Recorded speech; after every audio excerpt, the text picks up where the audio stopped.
Welcome to my channel. This is JC Rock and Metal Reviews. My name is John and I have another anniversary album. It is Jailbreak by Thin Lizzy. So this album is celebrating its 45th anniversary. It was released in 1976.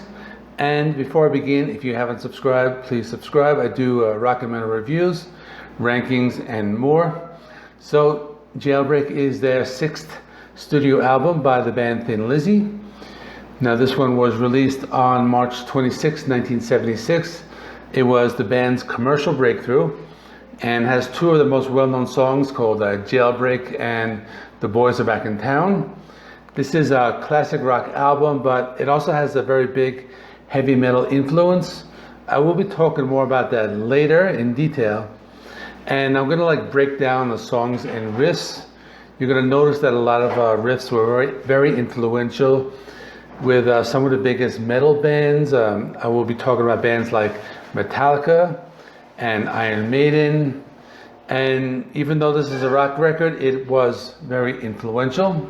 So Thin Lizzy, they are a hard rock band. They formed in Dublin, Ireland in 1969. The two founding members are drummer Brian Downey and lead vocalist Phil Lynott. You probably know Thin Lizzy from Metallica's cover of Whiskey in a Jar, which was very popular. But Thin Lizzy did release many rock albums and they were very influential.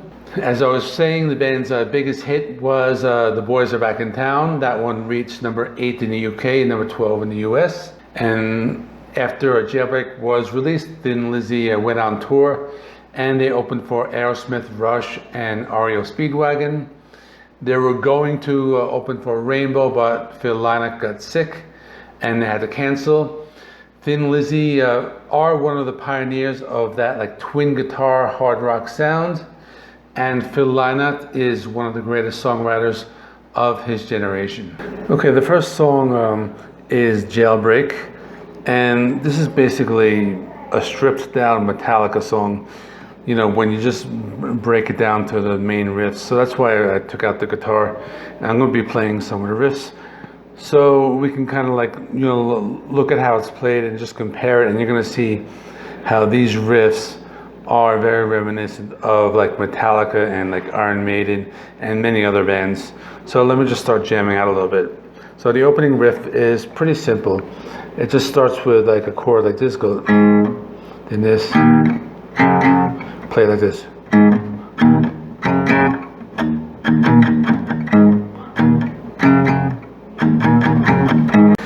Okay, and then it goes into the chorus.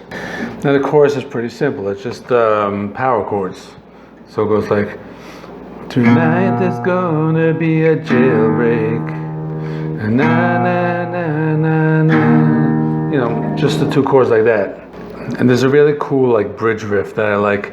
And this one does remind me a lot of Metallica, also almost reminiscent of Enter Sandman later on if you listen to it. It just goes like this.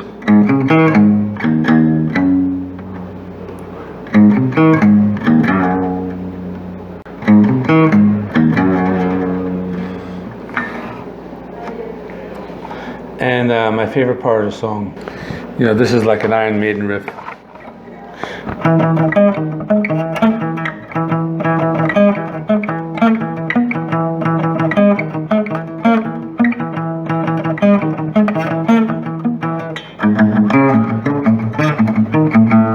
Something like that. It kind of starts down this part of the neck and then goes up. So as you can see, this is like proto heavy metal. Song number 2 is called Angel from the Coast. This is a mid-tempo rocker and has some pretty cool string bends in the intro. The song almost has a slight Led Zeppelin feel. There's also a very melodic lead guitar playing throughout the song.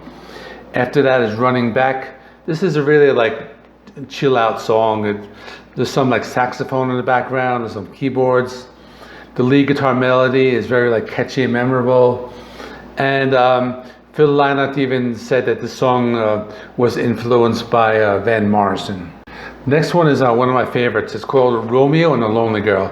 Now this is one of those songs that tells a story, really shows off Phil Lynott's songwriting ability. It's another mid-tempo rocker. I really like the clean guitar tone on the song, and the chorus is very memorable. The song also has one of the best like guitar solos on the album, and this song was going to be a single, but they decided not to release it as such. After that is Warriors. Now this song has an awesome guitar riff, probably one of the heavier songs on the album. The song also features an amazing guitar solo. The breakdown to this song has a riff that can be considered like a very like influential to heavy metal music. After that is the big hit, The Boys Are Back in Town. Now this song features a simple chord progression, and it's even one of those first songs I learned to play when I first picked up a guitar many years ago. The song is very influential on the heavy metal genre, has these like sustained power chords, and just this riff between the verse and the chorus. And this is also one of those storytelling songs. After that is Fight or Fall. This is a very laid back, chill out song. I really like the clean guitar tone and some really cool lead guitar playing. It's a really good song to listen to with headphones. They play around with like the left and right channels. I thought that was pretty cool. After that is Cowboy Song. Now I like this one a lot. This is also one of my favorites. It starts out as a laid-back acoustic ballad, but it just picks up the pace and develops into a mid-tempo rocker. Has a really cool like blues rhythm. There's some melodic lead guitar playing, and I really like the twin guitar on this song. This song was also covered by Anthrax during their Sound the White Noise sessions, and was released as a B-side as well as a bonus track on some editions. And the last song is Emerald.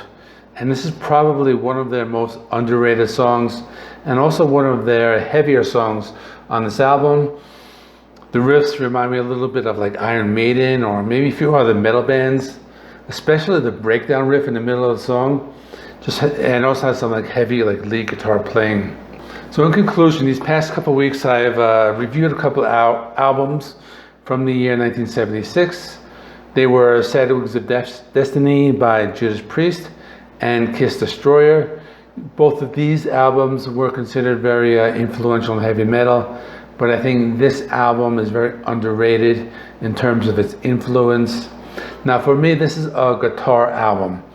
You listen to this, you either want to like pick up your guitar and start learning, or just pick up your guitar and just start playing. This is probably the reason why I did do some guitar playing in my video. I haven't really done that in a long time, and this is probably also why one of the most influential albums of the 70s, and it really doesn't get the credit it deserves. So that is it. Let me know, what do you think of Jailbreak? Have you heard it? And let's comment and get a conversation going.